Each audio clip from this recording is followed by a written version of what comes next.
Hi guys, Luton here, and we're back with some more Battlefield 4, but now we're thinking about dynamic weather and naval combat. Now, marine naval combat is something I've wanted to see back in the game for quite some time now, and I'm really pleased that they've implemented it in such a prominent way. It really feels like a strong dynamic element of the game now, and looking at the Paracel map, you can see just how important that aquatic combat is. The way the boats are crashing around all over the place, transporting people. They're very heavily armoured, very heavily tooled up, but when you combine that with the dynamic weather, it becomes even more of a strength. If you look at the stages we're seeing right here in the game, you see that the water's kind of level. It's kind of just what you kind of expect from Battlefield, like we've seen for such a long time, where it's just kind of flat. And the trouble is that when it's flat like that, it makes you a very obvious dead target. But look at this, suddenly the weather changes up and we get these huge sweeping waves. The dynamic weather comes in and you get these huge rolling waves, and the boats are flying, jumping all over the place. And this is what they spoke about today, was the fact that with the dynamic weather changes, it completely changes the way that you as a player can interact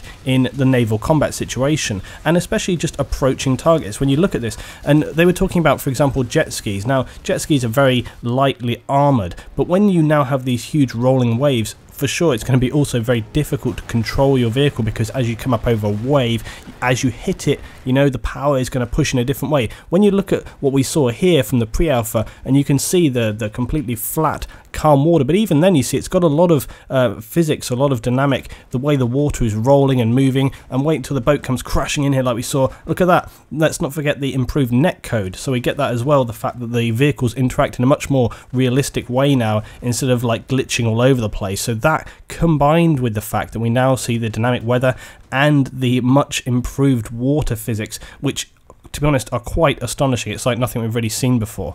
Now you add that into the game, and the fact that when you have everything else that's happening, it really does put you into a otherworldly situation like nothing we've seen before. And I think that's really what we're taking away from Battlefield 4, is that this game is just not like anything you've seen. Look at the water here, nice and calm and clear. But again, when we get back into it, now they were saying that, you know, you as a vehicle, you can dodge, you can actually use the waves as a tactical advantage. You know, you've got a guy gunning you, a gun chasing you, you can just hop over, get down into the gully of those waves, you can evade him, and maybe you can lose him. You see the boat comes flying over, you can dodge, you can weave, you can get out of the way. And I can imagine, you know, if you're approaching land, it's very heavily, you know, you're pinned down, this could be an opportunity for you to turn the game around. The weather changes up, and all of a sudden you've got a natural defense that allows you to get up back onto the land, and maybe you can help turn that game around. So it's all coming together, guys. Let me know what you think about naval combat in the game. What do you think about dynamic weather, and what do you think the possibilities are on the other maps? See you next time, more Battlefield 4.